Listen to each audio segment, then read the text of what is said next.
यशोदा माँ के गर्भ से भी एक कन्या ने जन्म लिया था। कन्या का नाम था कन्या, उसी कन्या का अब कोई पूछ ले आपसे कि बताओ ये नवरात्रि माँ भगवती का जन्म कहाँ से हुआ, तो माँ भगवती की माता का नाम है यशोदा।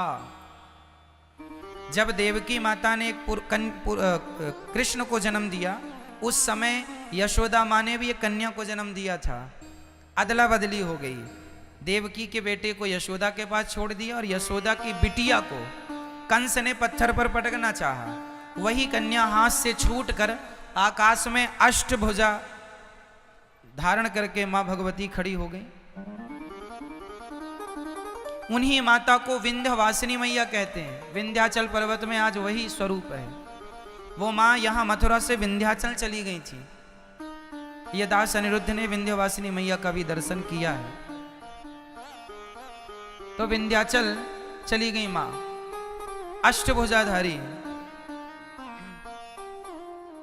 अब भगवान ने कहा देवी जाओ, मैं जन्म लेने वाला हूं, तुम भी जन्म लो, तुम्हें 9 नाम से लोग जानेंगे पहचानेंगे। वही विंध्यवासिनी मैया को, वही दुर्गा को, वही शक्ति को आज नवरात्रि के नाम से 9 देवियों के नाम से पुकारा जाता है। वही ये माँ यशोदा की बेटी है। जैसे कंस ने पत्थर पर पटकना चाहा और वो हाथ से छूटकर आकाश में जाके अष्टभुजाधारी। मैया के 8 हाथ क्यों हैं? मैया आप लोगों के हाथ कितने होते हैं? कितने? गलत उत्तर है। इस धरती की प्रत्येक स्त्री के हाथ 8 ही होते हैं।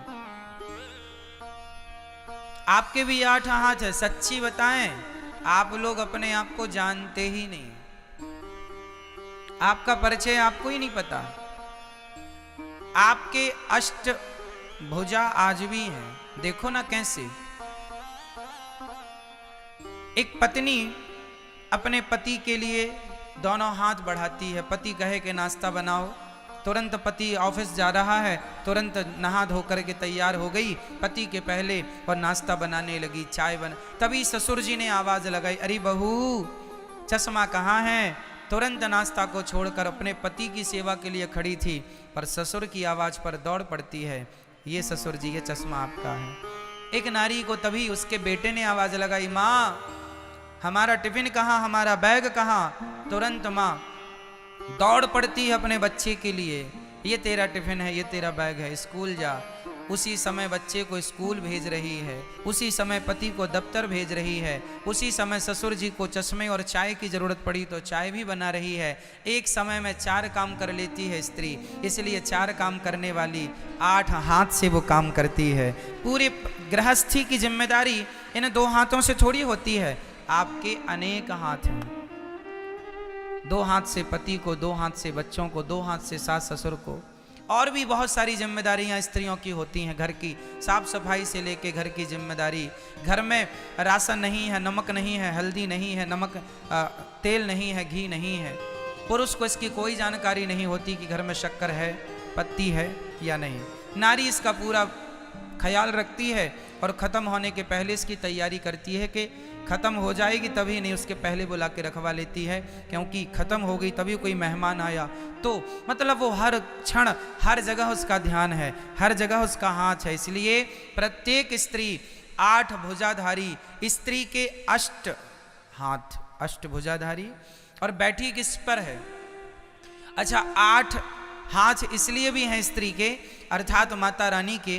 कई लोग कहते हैं ये दुर्गा मैया के 8 हाथ क्यों हैं? अरे भाई दुर्गा मैया के 8 हाथ इसलिए हैं क्योंकि दुर्गा माँ है। किस किस की माँ है? माँ सबकी माँ है। 4 बच्चों की दुर्गा मैया के 4 बेटे हैं। माँ भगवती के कितने बेटे हैं? दुर्गा मैया मैं बोल रहा हूं तो दुर्गा में सभी माताएं आ गई, लक्ष्मी जी, सरस्वती जी, पार्वती जी, सब एक ही तत्व है। इस बात को हमने कल समझाया था, अब एक ही बात को बार बार नहीं समझाएंगे। दुर्गा मतलब लक्ष्मी, दुर्गा मतलब पार्वती, कुछ भी शक्ति एक है, श्री मतलब लक्ष्मी, ठीक है। तो माता जी के हम 4 बेटे हैं। हम कितने भाई हैं? चार भाई। कौन कौन से भाई? पहला भाई ब्राह्मण, फिर क्षत्रिय, फिर वैश्य, फिर शूद्र। हम चार भाई हैं। चार भाइयों में बड़े भाई कौन? ब्राह्मण, फिर क्षत्रिय, फिर वैश्य, फिर शूद्र। हम चारों एक ही पिता की, एक ही माँ की संतान है।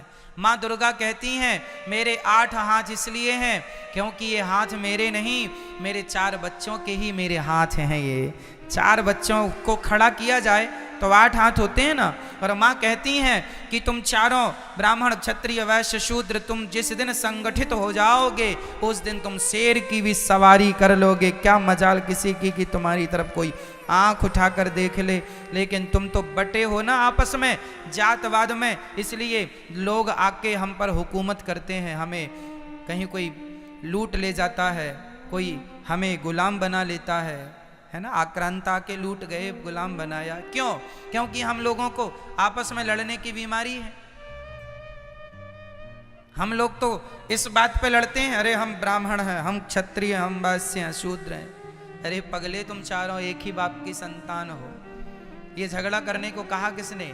वेदों में तो कोई झगड़ा नहीं है। वेदों में तो ब्राह्मणोश्य मुखमासीद बाहु राजन्यः कृतः ऊरु तदस्यत वैश्यः पदभ्यां शूद्रो अजायत।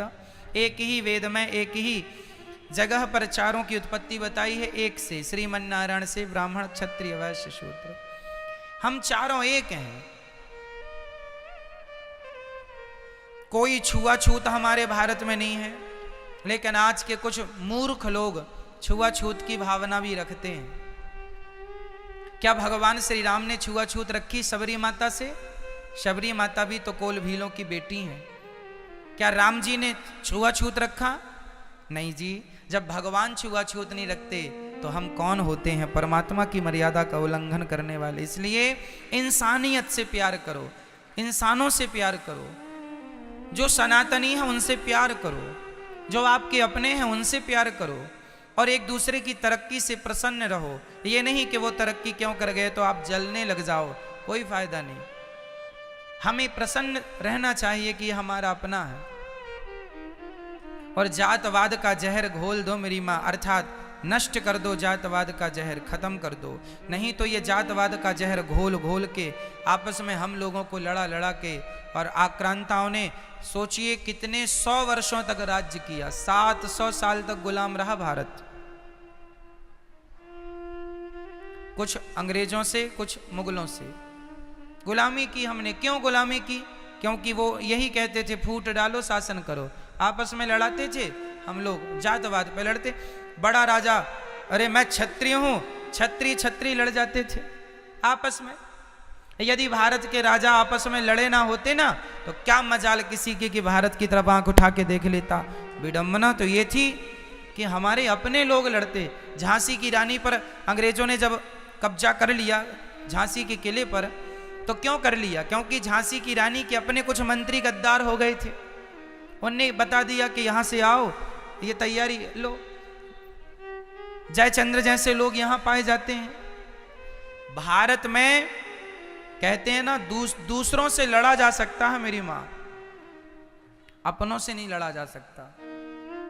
एक कुल्हाड़ी ने जंगल काटना शुरू किया तो एक पेड़ ने कुल्हाड़ी से कहा, अरे कुल्हाड़ी हमें क्यों काटती है, हमने तेरा क्या बिगाड़ा है? पेड़ ने, वृक्ष ने कुल्हाड़ी से कहा, अरे बहन कुल्हाड़ी तूने पूरा जंगल उजाड़ दिया, हमारे पुत्र पौत्रादि सारे बच्चों को तूने नष्ट कर दिया। कुल्हाड़ी बहन हमने तेरा क्या बिगाड़ा है, तू हमें क्यों काट रही है? कुल्हाड़ी ने मुस्कुराते हुए कहा, पेड़ भाई साहब मेरी क्या ताकत थी कि मैं तुम्हें काट सकती थी, तुम्हारे अपनों ने ही मेरा सहयोग किया है, इसलिए मैं तुम उजाड़ रही हूँ, तुम्हें काट रही हूँ। कैसे? अरे कुल्हाड़ी में लकड़ी का हिस्सा होता है, देखा होगा, डंडा लकड़ी का। अरे जंगलों को काटने का किस्सा ही ना होता यदि कुल्हाड़ी के पीछे लकड़ी का हिस्सा ना होता।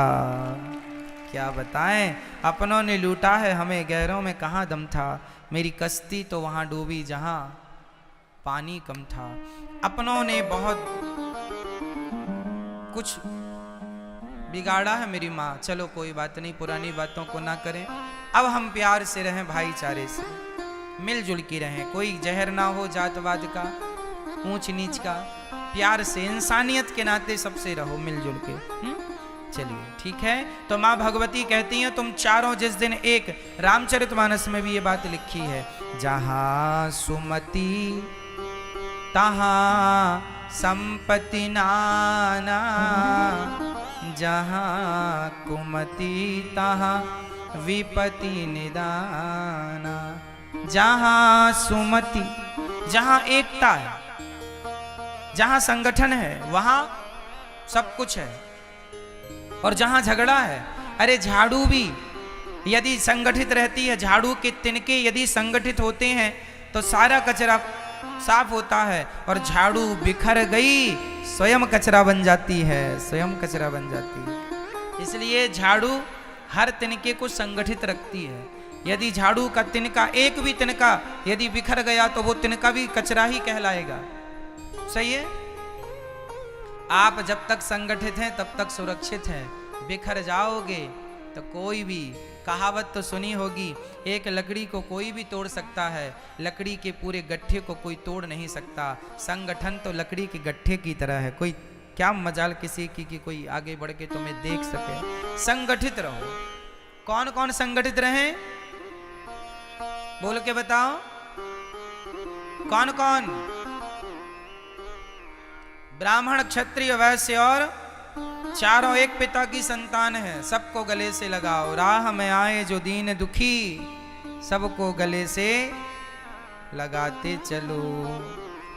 प्यार से रहो, बहुत जरूरत है इस प्यार की मेरी माँ। पता नहीं लोग क्यों झगड़ा करते हैं, बात बात पर विवाद करते हैं। हमारी दुर्गा मैया तो कहती है बेटा तुम संगठित रहो, और रह लोगे तो शेर की भी सवारी कर लोगे।